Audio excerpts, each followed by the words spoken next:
Hello! Bienvenue dans un tout nouveau vlog. Nous sommes lundi et je suis très heureuse de démarrer cette nouvelle semaine avec vous. Je vais commencer par revenir sur mon week-end et plus particulièrement sur la journée du samedi car je suis allée à Paris. Je suis allée à Paris pour l'événement du Cozy Mystery Day, deuxième édition, organisé par Flo et Estelle. Je n'étais pas là lors de la première édition, donc j'étais très contente de pouvoir en être pour cet opus numéro 2. Ça s'est passé dans une petite librairie à Paris qui s'appelle La Mouette Rieuse. C'est une librairie que je connaissais pas et que j'ai trouvée très sympa. Donc voilà, ma journée du samedi avait très bien commencé puisque j'ai d'abord retrouvé Angie et Louise et nous sommes allés boire un coup, enfin boire un coup. Il était 10 h du matin, ne nous emballons pas, on a bu un thé, café, machin. Voilà, on n'a pas attaqué dès le matin par un petit verre de vin, non. Donc voilà, donc on a passé un très joli moment toutes les trois. Angie nous a ensuite quittés parce qu'elle rejoignait le gang des tote bags pour déjeuner. Et Louise et moi, on a attendu Emmeline qui est venue déjeuner avec nous. Donc voilà, on a passé également un très bon moment ensemble. C'est toujours vraiment très chouette de les retrouver et de passer des moments avec ces filles-là parce qu'elles sont top. Et après ça, nous sommes allés à la Mouette Rieuse. Louise et Emmeline n'assistaient pas au Cozy Mystery Day, mais elles sont venues, elles m'ont accompagnée pour pouvoir dire bonjour aux filles. Donc c'était très sympathique. Et puis après, tadam, le Cozy Mystery Day a commencé et j'ai passé un excellent moment. Flo et Estelle ont organisé ça à la perfection. C'était vraiment super chouette. On a parlé évidemment Cozy Mystery. Elles nous ont expliqué un peu ce qu'était le Cozy Mystery, d'où ça venait. On a évoqué des top 3 des unes et des autres, les Cozy Mystery qui ont le plus marqué les personnes qui étaient présentes. Autant dire que moi j'en ai pas trop parlé, j'en ai même pas parlé du tout, dans le sens où jusqu'à maintenant je dois avoir lu 2-3 Cozy Mystery seulement et voilà, c'est pas représentatif en fait, je me sens pas légitime à en parler et à donner mon avis et à dire ouais celui-là il est super, ben ouais mais en fait j'ai tellement pas de recul que non voilà, je vais pas me lancer là-dedans. Par contre c'était hyper intéressant en fait d'écouter les autres en parler et ça m'a donné tellement d'envie. Alors j'en ai un paquet dans ma palle de Cozy Mystery, ils sont là-haut mais vous les voyez pas. Je pense qu'ils doivent être là. Bref on s'en fout. Toujours est-il que j'en ai rajouté à ma wishlist, mais on va attendre, on va déjà en dégommer quelques-uns et après on pensera à en acheter d'autres. Voilà, sinon c'était vraiment chouette, elles avaient organisé un jeu qui était très sympa, c'était une très bonne idée, ça a mis une chouette ambiance, on a eu un petit goûter sur place qui était pareil très sympa, c'était convivial, c'était agréable, il y avait plein de bonne humeur et puis au-delà de ça, c'était très chouette de retrouver Estelle, Flo, Magda, Angie. C'était très chouette de pouvoir revoir ou faire la connaissance de certaines autres avec lesquelles j'échange parfois sur Instagram. Voilà, c'était très sympa, un moment hyper agréable et convivial. Et on a été très gâtés par les filles. Donc, tuc, je suis repartie avec un tote bag. Un tote bag des éditions Robert Laffont, La Bête Noire. Réveillez la bête qui sommeille en vous. Alors, ah oui, et puis j'ai eu un truc en rab aussi. Celui-là, c'est Robert Laffont aussi, je crois. Et il est bien, il est très qualitatif. J'aime beaucoup. Bref, dans le tote bag, il y a ce merveilleux mug d'Estelle. Certaines ont eu une tasse et moi j'ai eu le mug d'Estelle. Et je suis trop contente parce que je le trouve canon et que je ne l'avais pas. Il va rejoindre ma bibliothèque. En fait, quand j'ai des beaux mugs comme ça, j'aime bien qu'ils soient dans ma bibliothèque, ce qui est complètement con dans le sens où je ne bois pas dedans du coup. Et que je bois quasiment que dans des mugs un peu pourris. Mais c'est pas grave. Au moins je les abîme pas et je risque pas de les casser, ça me ferait trop mal au cœur. Voilà. Ensuite, dans ce tote bag, il y avait un petit crayon. Un petit crayon. Oh, j'avais même pas vu. Un petit crayon Books Lover. Trop chou. Et un marque-page. Alors je le retrouve là. Touc. Un marque-page Cozy Mystery. Un nuage de crime avec votre thé. Elles avaient fait les choses vraiment bien. C'était hyper chouette d'avoir ce petit tote bag de bienvenue quand on arrivait. J'ai récupéré une carte aussi. Et un marque-page des éditions 10-18. Je trouve ça... La coupe de ce marque-page est trop fun, en biais comme ça. J'adore. Le format, il est trop chouette. Je n'ai pas encore lu La Villa aux étoffes. Un jour, je démarrerai cette saga. Mais ce jour n'est pas encore arrivé. Wow, je me prends une bonne lumière dans la tronche là. I'm sorry. Et il y avait plein de petites choses à gagner, plein de petits ou gros romans. Les maisons d'édition ont été top et ont joué le jeu avec les filles. Elles n'en avaient pas des marchés 150 je crois, mais en tout cas certaines ont répondu présentes et ont vraiment gâté les personnes présentes quoi. Moi je suis repartie avec ce roman que j'ai remporté du coup lors de ce Cozy Mystery Day au tirage au sort. Merci à Héloïse qui a tiré mon nom. Alors bon, c'est un tome 4 ou 5, je ne sais plus. Évidemment, je n'ai pas lu les premiers, mais... Hop là. Mais j'ai le tome 1 dans ma palle. Donc ça va, je vais pouvoir m'y mettre. En plus, j'en ai entendu énormément de bien de cette saga et de ce tome. Donc je suis super contente et super au taquet. Je vais me le lire là, ce mois-ci, en octobre. En plus, il est de couleur automnale, donc bah voilà, c'était fait pour. Donc je vais lire ça, et comme ça, après, j'ai prévu de me dégommer la saga avec Angie et on va s'en lire un par mois. Voilà, c'est le deal. Donc celui-là va atterrir dans ma palle. Je suis désolée, la lumière là. Il va atterrir dans ma palle et moi je me programme celui-ci ce mois-ci. Bah d'ailleurs je vais vous lire un peu la 4e de cours. Le corbeau d'Oxford de Faith Martin. Une enquête de Loveday et Ryder. Aux éditions HarperCollins Noir. Merci les éditions HarperCollins. Pas pour celui-ci, mais pour l'autre. Alors, Oxford 1960. Lorsque Sir Marcus During, un riche industriel de la région, reçoit plusieurs lettres de menaces anonymes, il prend le parti de ne pas s'en inquiéter. Mais bientôt, un meurtre est commis et les meilleurs éléments de la police d'Oxford sont mobilisés.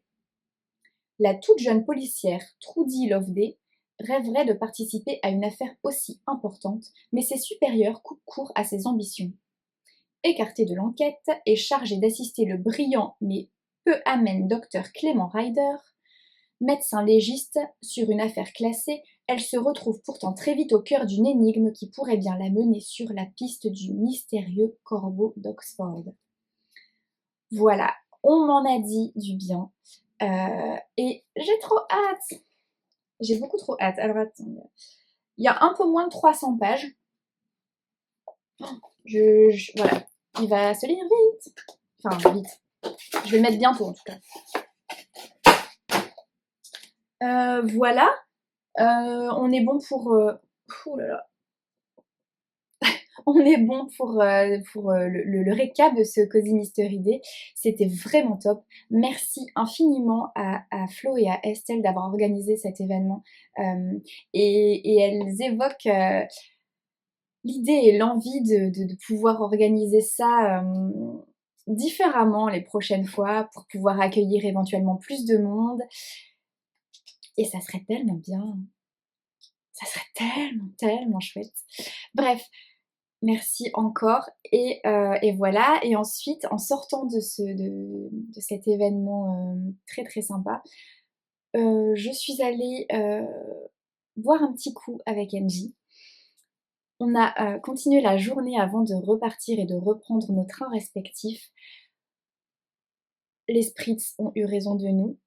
On a failli rater notre train parce que voilà, parce que blablabla, blablabla, parce que un petit coup par-ci, un petit coup par-là, on n'a pas vu le temps passer et on a dû courir. Elle et moi. Je crois que d'ailleurs j'ai jamais autant couru pour prendre un train.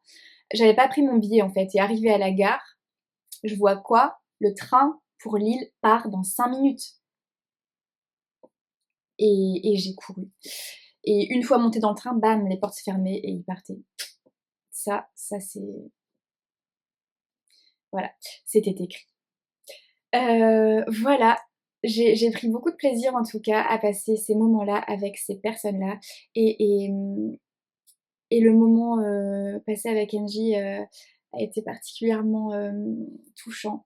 Et voilà, et je vais pas m'étaler parce que de toute façon, elle sait. Angie, tu sais tout ce que je pense. Donc voilà. Je vais ouvrir les quelques petites choses qu'il y avait dans ma boîte aux lettres. Alors, il s'agit... La caméra s'est coupée, je ne sais pas pourquoi. Je disais donc Soleil de sang de Christophe Ferret aux éditions Archipoche. C'est un thriller. C'est un thriller. Il y a un joli petit marque-page qui s'est glissé là.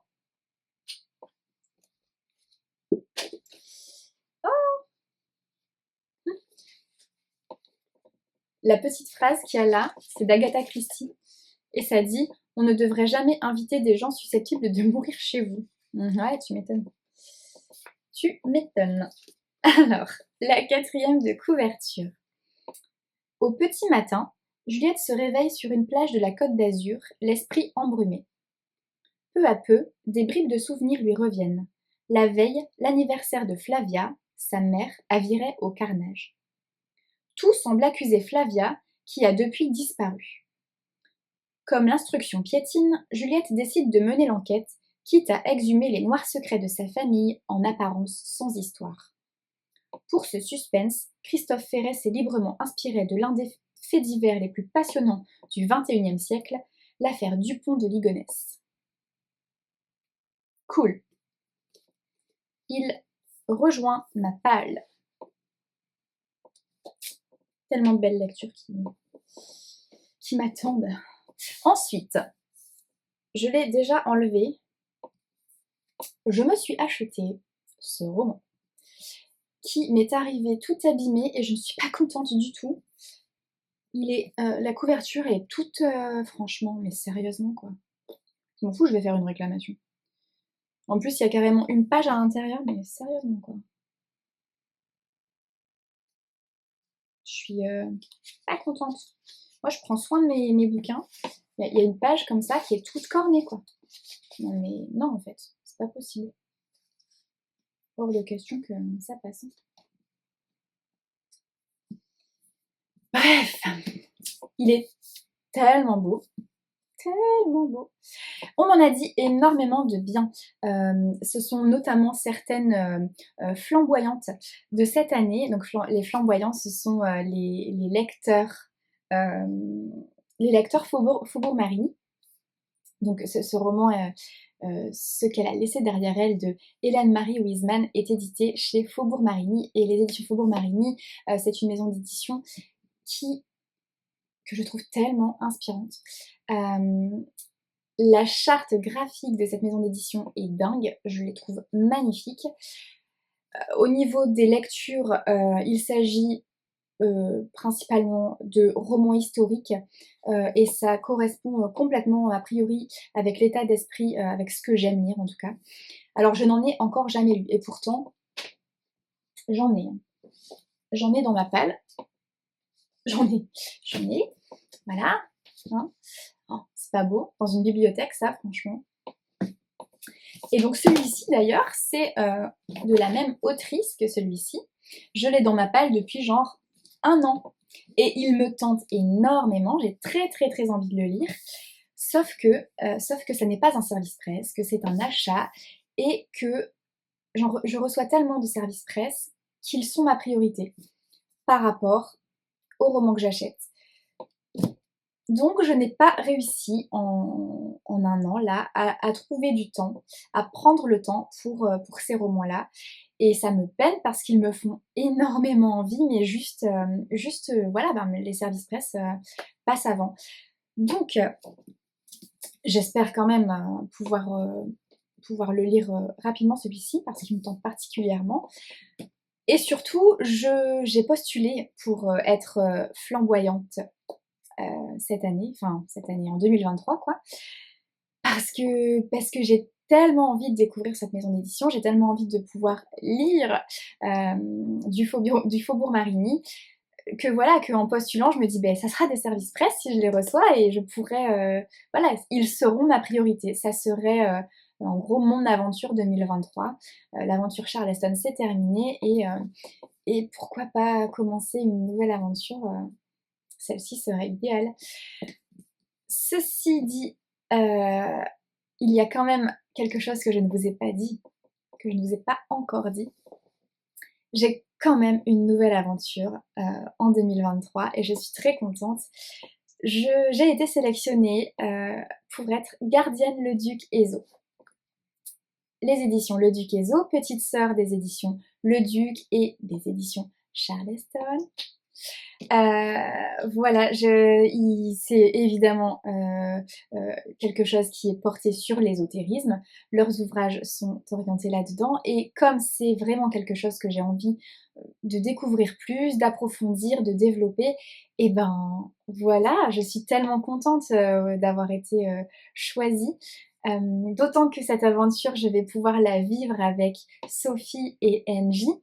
Mes 2 copines lectrices Charleston 2022 qui partageront cette aventure Gardienne le Duc Ezo avec moi et ça me ravit, je suis très très contente. Bref, c'est une très très belle chose. Alors après, c'est pas une aventure qui va... Ouh là là, le soleil là, c'est très très violent. Ouh. Je sais pas trop comment gérer ça.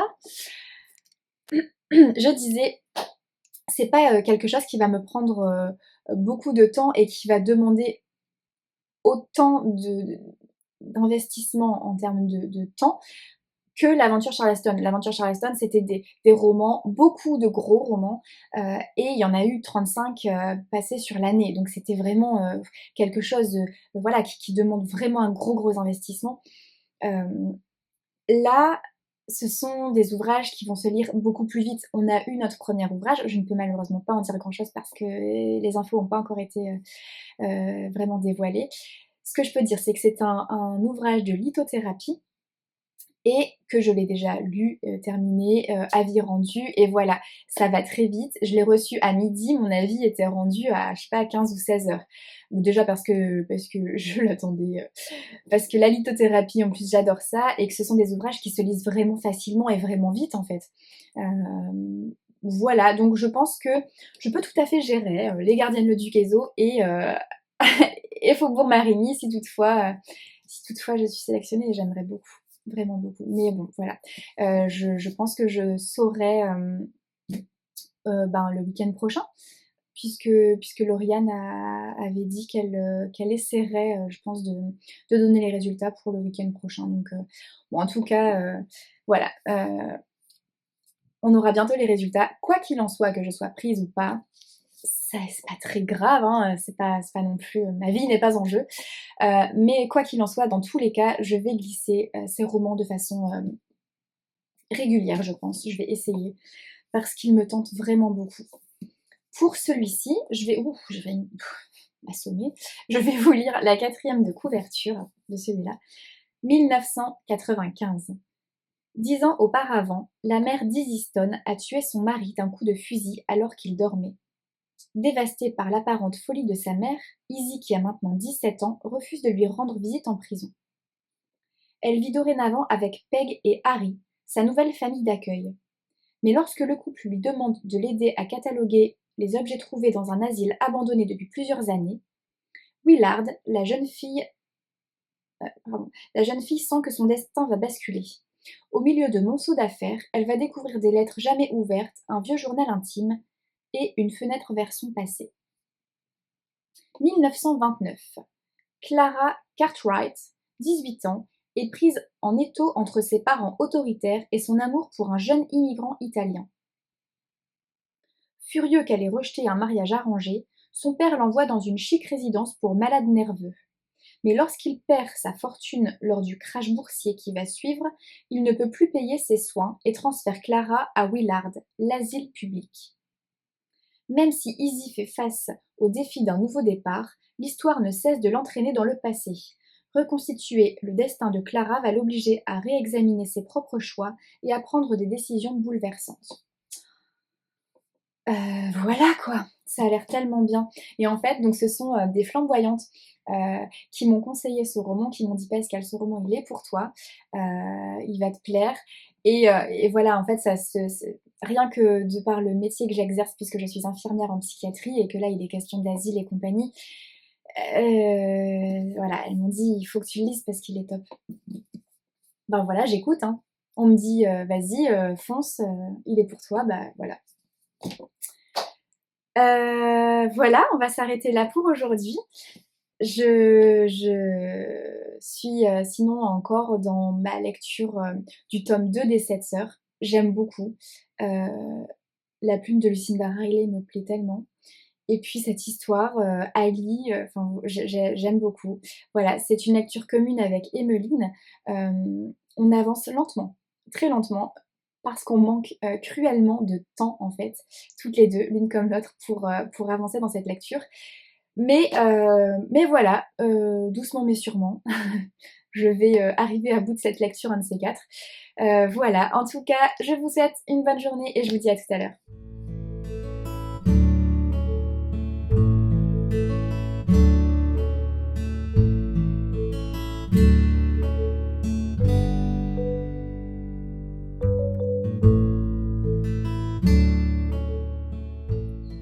Salut! C'est avec ma nouvelle tête que je viens vous retrouver aujourd'hui. Je suis allée chez le coiffeur hier et j'ai coupé. Et je suis pas super convaincue. J'ai vraiment beaucoup de mal à me faire. Pourtant, j'ai déjà eu des coupes similaires mais je sais pas, la longueur me plaît pas trop je sais pas. En fait, il y a un truc qui me plaît pas, mais je sais pas quoi. Je me trouve pas jolie comme ça. Bref, on s'en fout. Je voulais juste vous présenter deux petites choses qui sont arrivées dans ma boîte aux lettres. Je les ai préouverts. Alors, il s'agit des Filles du Nouveau Monde de Suzanne Desrochers, publié chez Charleston. Le bandeau, on s'en fout. Voilà, tac. C'est un roman qu'on a eu à lire dans le cadre de l'aventure de lectrice Charleston 2022. Et je vous en ai pas parlé et je vais pas en dire grand chose parce que je l'ai abandonné. Voilà, je l'ai arrêté en cours de route, je ne sais même plus à quel moment de la lecture je l'ai arrêté. Je suis pas sûre d'être allée ultra loin. Je vais vous lire la 4e de couverture. Paris 1669, papine. Donc Paris 1669. Orphelines, leur beau séjour a été élevé dans la plus stricte discipline par les officières de la Salpêtrière, au milieu des miséreuses, folles et prostituées. Ses jours sont rythmés par la rigueur de son travail à l'atelier de couture et ses nuits par les cris qui s'élèvent du dortoir Sainte-Claire. Mais lorsque ses pensées s'échappent, elle se prend à rêver d'une vie de couturière aux Halles, hors de la cruelle institution qui est à la fois sa maison et sa prison. Pourtant, C'est sur des terres bien éloignées que son destin s'accomplira. Laure est envoyée avec une centaine de jeunes femmes en Nouvelle-France. Ces filles du roi sont destinées à épouser les colons établis de l'autre côté de l'océan pour y créer un nouveau foyer de peuplement. À peine débarquée, Laure comprend que loin des promesses d'abondance et de richesse, ce qui l'attend dans ce nouveau monde pourrait être plus inhumain que l'enfer, si familier de la salpêtrière. Un roman puissant et émouvant sur l'histoire méconnue de ces femmes sacrifiées, déracinées et envoyées servir les intérêts de la couronne dans une prison à ciel ouvert. Alors, cette quatrième de couverture me plaisait beaucoup, mais j'ai pas du tout réussi à rentrer dans l'histoire. J'ai trouvé que c'était long, euh, et je sais pas expliquer ce qui m'a pas plu. Question de timing, je sais pas. Est-ce que je reprendrai la lecture plus tard? Je sais pas, c'est vraiment pas sûr. Alors, je vais essayer de trouver l'avis des copines pour... parce que bon, quand même des gens qui ont aimé ce roman. Il n'y a pas l'avis des copines. Ah si, il n'y en a pas beaucoup. Il y a quelques avis de lectrices sur le rabat. Alors, une époque triste, une histoire bouleversante, des personnages meurtris mais pleins d'espoir et une belle écriture fluide qui raconte avec brio le calvaire de beaucoup de femmes. De Caroline Kakoboukine. Manon de Manon Liossi nous dit: grâce à un style minutieux, ce roman est incroyablement immersif, que ce soit dans les décors, l'époque ou le regard sur ces femmes folles, prostituées et orphelines. Une très belle lecture, une superbe rencontre avec Laure, une mise en lumière de femmes négligées. Bon, ben moi je suis passée à côté. Voilà, ça arrive, c'est pas grave. Ah oui, il y a une bête. Pardon. Moi, ce qui m'a aussi agacée, et encore je m'en suis que peu rendu compte parce que j'ai arrêté vite, mais cette quatrième de couverture, je pense que j'aurais même pas dû vous la lire en fait, parce que elle spoil la moitié du bouquin. J'en ai discuté hein, avec les lectrices, et en fait, quand on arrive à la moitié du bouquin, on n'est pas encore sur la deuxième partie de la quatrième de couve. Et moi, j'ai beaucoup de mal avec ça, avec ces résumés, ces quatrièmes de couverture qui en disent beaucoup trop, quoi. Enfin, je comprends pas, en fait. Et là c'est le cas pour celle-ci. Donc, c'est dommage. Par contre, cette couverture est absolument sublime. Ça, voilà. Ce roman a au moins ça. Je lui trouve au moins cette grande qualité. Elle est magnifique. Voilà. Ensuite, deuxième paquet. Le bandeau. On s'en fout encore. Alors, je suis joie. Il s'agit du nouveau roman de Amélie Antoine, aux 4 vents, publié chez XO. Je ne sais pas s'il est déjà sorti. Bon, je pense qu'il est déjà sorti, mais je ne suis pas sûre.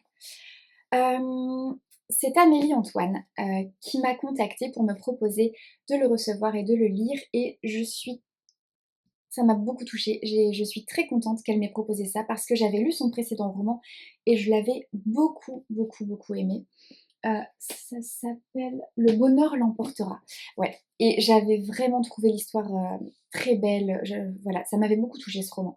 Donc je suis très très contente que Amélie m'ait gentiment proposé de recevoir le nouveau. J'ai hâte de pouvoir le découvrir. Je vous lis la quatrième de couverture. Alors, on dit que chaque famille a ses secrets. C'est encore plus vrai en temps de guerre. 1985. Sabran-sur-la-Lys. Un paisible petit village du nord de la France où tout le monde se connaît depuis toujours. Un petit village où tout se sait et où surtout rien ne s'oublie. Après avoir fait l'acquisition du château, un mystérieux personnage achète maison sur maison.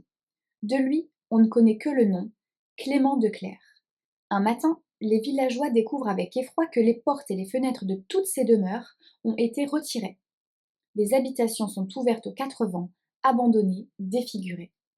Bouleversée, une jeune femme, Léa, décide de tout faire pour sauver le village de son enfance. Il lui faudra alors fouiller dans les mémoires, jusqu'à plonger au cœur d'un passé qu'aucun habitant n'a envie de revivre.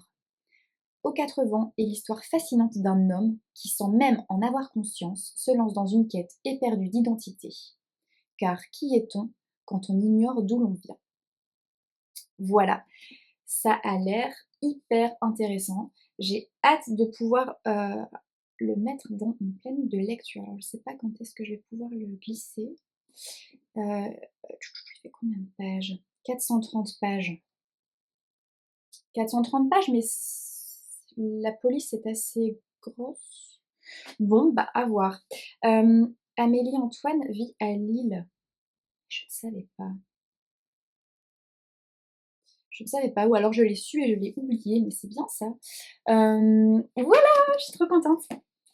Sur ce, je vais m'arrêter là pour aujourd'hui. Et voilà, je vous retrouve un peu plus tard.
Pression dans les bars. Chacun fait. Les gens s'émanient.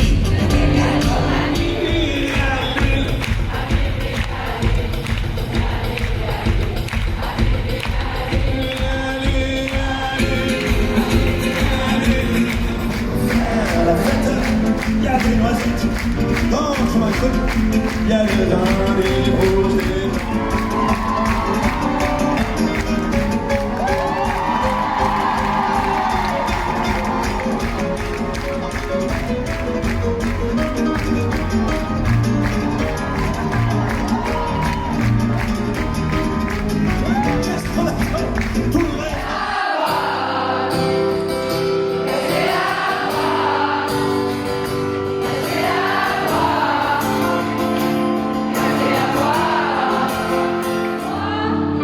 Qui a le droit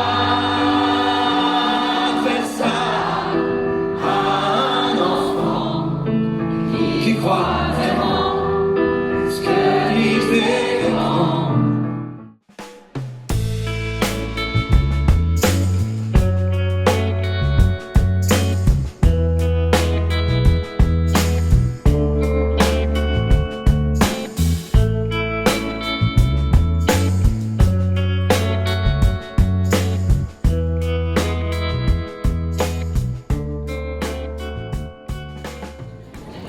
J'ai retrouvé quelqu'un. Salut. Elle a débarqué à Lille, donc on est allé boire un verre. Salut, on est samedi soir, et je viens clôturer cette vidéo en revenant d'abord sur quelques événements de ces derniers jours. a commencé par hier, la journée d'hier, vendredi donc, parce qu'elle ne s'est pas passée comme prévu. C'est-à-dire que j'avais rien prévu en fait. Si on en avait parlé il y a quelques mois, j'aurais dit: «Oui, j'aimerais bien aller à Liège parce que, Patrick Bruel sera en concert là-bas». Mais j'ai finalement abandonné cette idée, parce que je n'avais pas de place, parce que, ça coûtait cher, parce que plein de raisons, dont je ne vais pas parler là. Mais, voilà. Et puis hier, il a suffi, d'un coup de téléphone et d'un petit mot pour me faire, changer d'avis. Et à 12h15, me voici en train de courir, de me préparer et de voler et de sauter dans un train. À 13h30, j'étais dans un train direction Liège et à 20h, j'assistais au concert de Patrick Bruel à Liège. Et j'ai passé une super soirée, c'était très chouette. J'étais complètement, dans mon monde, dans ma bulle et et ça m'a fait du bien. Voilà, Patrick Bruel, c'est un artiste que j'aime beaucoup, que j'admire depuis longtemps et voilà et il faisait en fait, hier et ce soir, ce sont ces 2 dernières dates de la tournée acoustique là. Voilà, donc j'avais envie d'en être et puis ben oui, j'y suis allée. Voilà, donc je vous ai mis quelques petites images juste avant. J'ai passé une super soirée, ça a été, ça a été vraiment sympa. Bon, je vais pas revenir là-dessus, sur cette soirée, de toute façon, ça n'intéresse probablement pas grand monde ici, donc voilà, c'est tout. J'ai passé un bon moment, à Liège, hem et puis je suis rentrée samedi et puis, je suis allée retrouver ma Clarine qui était en déplacement sur l'île pour le week-end et ça m'a fait trop plaisir de la voir et de passer un petit moment avec elle. Donc voilà, pour les événements de ce petit week-end. Je vais profiter de vous avoir pour ouvrir une blindasse de choses qui sont arrivées dans ma boîte aux lettres. Le premier, ah ouais. Alors le premier, c'est ce roman dont je vous ai déjà parlé sur la chaîne il y a quelque temps, pendant que je le lisais. Il s'agit de La Malentendue de Yolène Détrémaux aux éditions Charleston que j'ai lu en ENC il y a quelque temps. C'est un super roman que j'ai beaucoup aimé, voilà, qui m'a beaucoup touchée. Je vais pas vous refaire toute l'histoire parce que j'en ai déjà parlé. Je publierai une chronique sur ce roman dans le mois.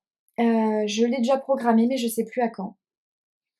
Donc bah, surprise, ça arrivera, incessamment sous peu.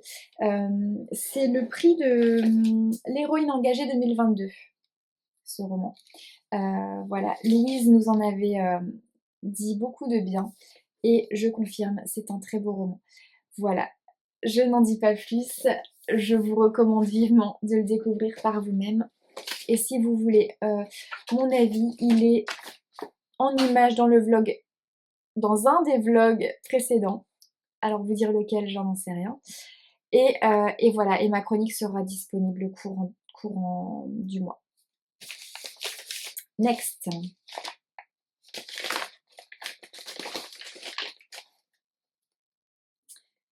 Passer Noël en Alaska, mode d'emploi de Debbie Macomber. Le pitch. Coincée au fin fond de l'Alaska pour tout l'hiver, Josie Avery a l'impression de vivre son pire cauchemar. À l'heure qu'il est, elle devrait être en route pour le job de ses rêves à Seattle, mais il faut se rendre à l'évidence. Le dernier ferry reliant la petite île au continent est parti sans elle. La voilà bloquée sur ce petit bout de terre aux confins du monde jusqu'à la prochaine belle saison. Bien qu'elle soit complètement tombée sous le charme de l'exubérante nature qui l'entoure, les cris des élans, la lumière irréelle des aurores boréales, j'en rêve, et la neige qui tombe à gros flocons, sa vie n'est pas ici. Et ce ne sont pas les habitants hauts en couleur de la ville, ni même le séduisant Palmer Saxon qui la feront changer d'avis. j'en doute quand même. À mon avis, le Palmer Saxon en question va la faire changer d'avis. Oui, je fous tout par terre en fait, mes papiers au fur et à mesure. C'est ma façon de ranger. Suivant. Tadadam. Le Passager aux éditions Le Duc graphique de Cyrielle Pisapia. J'ai beaucoup trop hâte. Je suis morte de rire parce que, en fait, quand je voyais cette illustration de loin, je pensais que la nana était pas complètement rasée. En fait, je pensais que le noir ici c'était des poils. Bah, pas du tout! Pas du tout! Ce sont des espèces de fourmis qui lui grimpent dessus. J'y étais tellement pas. Ah là là. Bref. Je voulais la quatrième de coup. Alex est une jeune femme de 27 ans, tout à fait heureuse et sans histoire. Un jour, elle commence à ressentir des symptômes étranges. Paresthésie dans le bras droit, puis dans le ventre. Mais elle n'y prête guère attention. Pourtant, les symptômes se font toujours plus présents et de nouvelles drôles de sensations viennent s'ajouter à la liste. Après des nuits d'angoisse et de doute, le verdict tombe. C'est une sclérose en plaques. Ce passager a embarqué clandestinement dans son corps et elle va devoir faire avec. Suivez Alex dans son combat contre la SEP du diagnostic à l'acceptation, en passant par ses grossesses, l'épée de Damoclès des poussées, les poussées elles-mêmes, les espoirs de traitement et la découverte de ce qui lui donnera sa force et la rendra heureuse envers et contre tout. Ah, ça n'avait rien à voir avec des poils, hein, on est d'accord. Ah, voilà, mais là, il y a tout. Ok, ce roman graphique me tente à fond. Une formidable leçon de vie sur l'acceptation de la maladie et la résilience, une histoire universelle, tout à la fois instructive, drôle, émouvante et pleine d'espoir. Ouais, j'ai hâte, j'ai envie de la lire de suite. Ah, super. Merci le Duc graphique pour cette BD qui a l'air incroyable.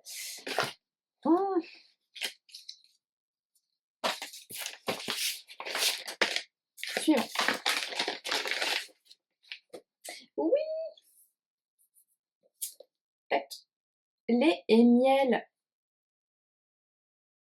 de Rupicor. J'en ai entendu tellement de bien. Voici le voyage d'une survie grâce à la poésie. Voici mes larmes, ma sueur et mon sang. De 21 ans, voici mon cœur dans tes mains. Voici la blessure, l'amour, la rupture, la guérison. Oh là là, j'ai tellement hâte. Il paraît que c'est... Alors ça va se lire très très vite, c'est des petites choses là comme ça. Une espèce de recueil de poèmes un peu. Je sais pas trop... Mais si, c'est ça, c'est un recueil de poèmes en fait. J'ai trop hâte.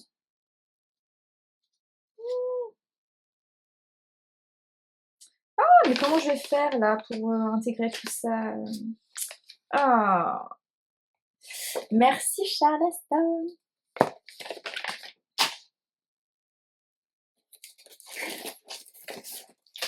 Ta-da-da-da. Oh. Il s'agit là de cet exemplaire incroyable, de cette édition collector, la nouvelle édition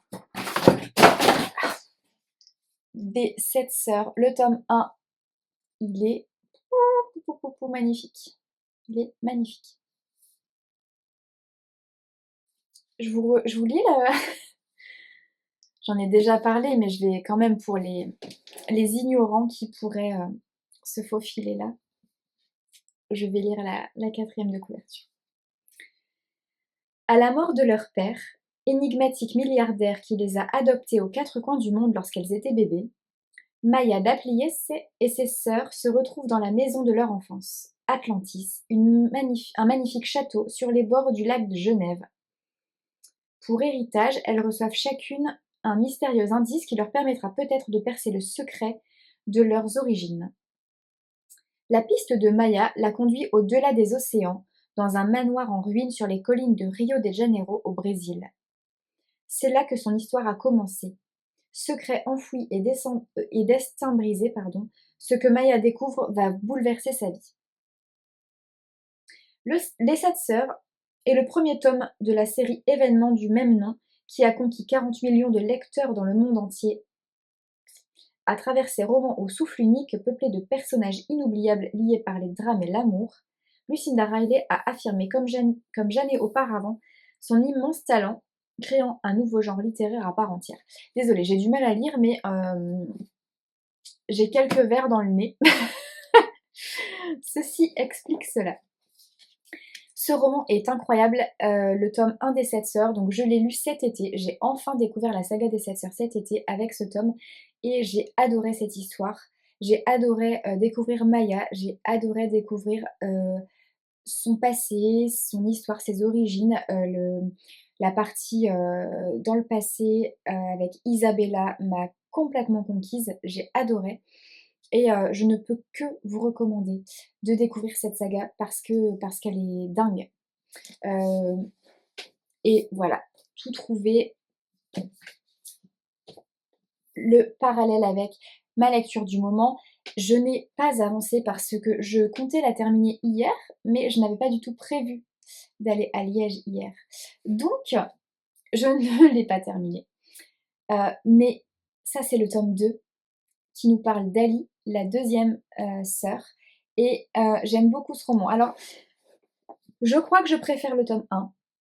Je ne l'ai pas terminé, donc voilà. Mais malgré tout, j'ai quand même bien avancé. Et je crois clairement que je préfère le tome 1.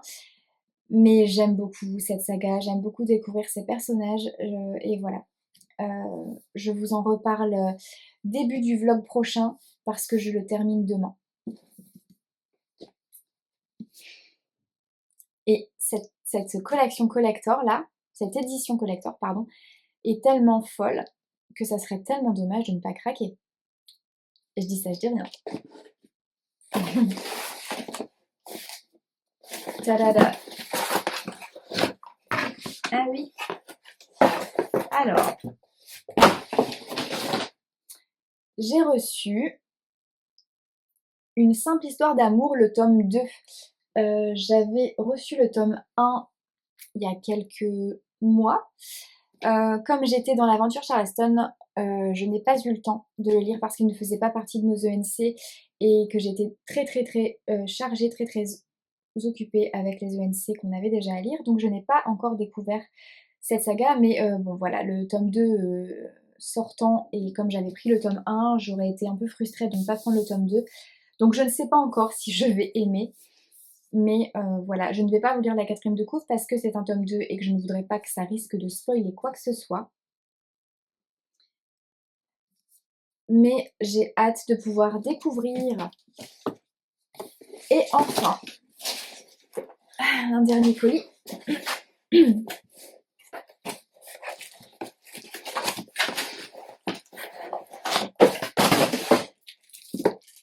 Alors, j'ai été contactée par une maison d'édition qui s'appelle Terre en Ciel. C'est une maison d'édition qui publie pas mal d'ouvrages à caractère ésotérique. Donc je leur ai commandé 2-3 petites choses. Alors bon, ils sont tout emballés, donc avec le reflet, j'espère que vous allez quand même voir. Ne laissez jamais personne vous dire que c'est impossible, de Isabelle Dargent, aux éditions donc Terre en Ciel. Alors, Isabelle Dargent est une jeune femme à la vie ordinaire et sans accroc, mais sa vie entière bascule le jour où elle devient tétraplégique suite à un banal accident de la route. Le verdict du corps médical est sans appel, Elle ne pourra plus jamais marcher, ni même se mouvoir normalement. Le système des sachants est cruel et semble incontournable. Pourtant, une fois côtoyée de l'intérieur, elle découvre la médiocrité et la maltraitance qui se cachent derrière les blouses blanches. L'horreur annonce peut-être un miracle. Si tout est faux, alors peut-être que le morbide diagnostic l'est aussi. Cette autobiographie, quoique tragique, est un concentré d'énergie, de colère et d'humour. Ce livre dénonce, mais aussi incite à l'action et au courage. Forcément, ce résumé m'a interpellée et m'a donné envie de découvrir. Je suis en train de m'assommer. Ça m'a donné envie de découvrir l'intérieur de cet ouvrage. Je suis forcément très interpellée par ce qui est de la médiocrité et de la maltraitance des blouses blanches dont elle parle. Et en même temps, bien sûr qu'il y en a. Donc voilà, et au-delà de ça, voilà, l'ensemble de ce que cache ce roman m'intéresse, m'interpelle et j'ai hâte de pouvoir découvrir. Ensuite, la thérapie par le magnétisme global. L'alliance subtile du magnétisme et de la radiesthésie pour la guérison corps-esprit, de Stella Brunel. Alors, pourquoi souffrons-nous? Comment guérir nos blessures, celles des autres? Le lien entre esprit et corps physique ne sont plus à faire, et c'est en appliquant ce constat limpide que Stella nous offre une formation complète en magnétisme. Depuis plus de 20 ans, Stella exploite ses capacités extrasensorielles et souhaite transmettre ses connaissances à tous ceux qui veulent s'engager sur la voie de l'énergétique. Elle a ainsi créé sa propre technique, le magnétisme global, et vient en aide aux personnes souhaitant régler des problématiques en lien avec les énergies du corps et de l'esprit. Son livre réunit son parcours et ses méthodes pour se former au magnétisme et à la radiesthésie, offrant ainsi un support complet de formation. Apparemment, c'est accompagné d'une série de vidéos explicatives. Voilà, je suis très curieuse en fait. J'ai évidemment beaucoup entendu parler de magnétisme. Et voilà, par curiosité, j'avais très envie de découvrir cet ouvrage. Je vous en dirai des nouvelles. Pour finir, une grosse étiquette devant. C'est marrant qu'il soit emballé comme ça. J'ai pas... Ah, j'ai pas pris de ciseaux. Hop là!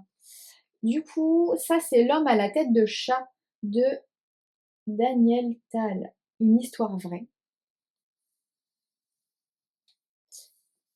Vous allez peut-être pas voir comme ça, mais il y a un truc en relief. C'est joli, cette couverture. Alors, certaines portes que l'on ouvre ne se referment jamais. Elles donnent sur un chemin étroit et sinueux qui mène vers un changement extraordinaire du cours de votre existence. Né dans les années 1970, Daniel est un jeune homme parisien qui a grandi dans les odeurs d'encens de la spiritualité. Lorsqu'il est assez grand pour attraper l'un des livres sur l'ésotérisme qui peuple la bibliothèque de sa mère, il est loin de se douter qu'il vient d'embarquer pour un voyage sans retour. Lorsque l'on mène une quête, ce que l'on trouve n'est souvent pas ce que l'on attendait, et ce que l'on découvre finalement est bien plus important que ce que l'on cherchait au départ. Ça m'intrigue aussi beaucoup. Ça m'intrigue beaucoup. J'ai hâte de découvrir cet ouvrage également. Voilà. J'en parlerai probablement davantage sur le compte Entre deux pages ESO. Mais voilà, welcome. Sur ce, je vais m'arrêter là. Je vais vous laisser. Je vous souhaite un bon dimanche, un bon week-end. Je reviens la semaine prochaine avec plein de chroniques. Cette fois, je vais vous parler bouquins à fond parce que là, c'est vrai que ces 2 dernières semaines, j'ai pas lu beaucoup, j'ai manqué de temps. C'est un peu une cata. Mais je vous parle de celui-là que je termine demain. Et ensuite, j'enchaîne avec cette ENC Charleston je vais la lire très vite, je le sais d'avance. Et j'ai tellement hâte. Alors, ouais, je vais la lire vite, c'est sûr. Je termine La Sœur de la Tempête demain, je lis celui-là en début de semaine et ensuite je pense enchaîner quelques romans graphiques. Donc dans le prochain vlog, je vais vous parler de plusieurs ouvrages et j'en suis ravie. Voilà, sur ce, je vous souhaite plein de belles choses, prenez soin de vous et à très vite.